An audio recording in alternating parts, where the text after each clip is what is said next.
Welcome to Chosen Conversations. This is a space where we talk about aging, identity, care, community, and what it really means to truly be seen. I think it's important to understand that LGBTQ plus history is not only about where we've been, it's also about how we age, how we build community, and what stories we choose to carry forward.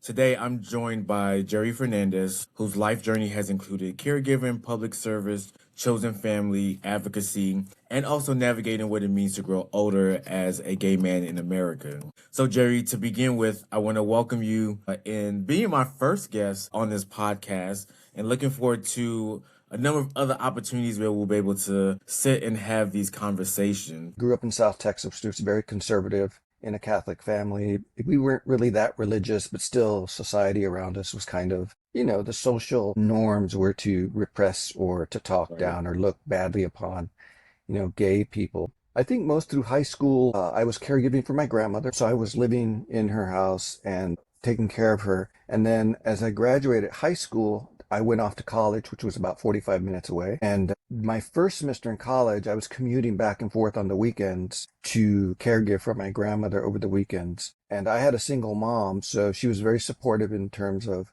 during the week, I focused on school, and then I would drive back, and she would take a break on the weekend, and then I would take over caregiving for my grandmother. But after that first semester, right before the second semester began, my grandmother passed. And so that opened up a whole new opportunity for me of selfishness. I was able to not focus on caregiving, but then shift to becoming that full-time college student and to not worry about my grandmother. I mean, of course there was the grieving and all that other stuff, but I didn't have to commute back and forth. I didn't have to do any of the things that I had in my brain, the responsibilities that, I had already been doing for the past, few years since high school.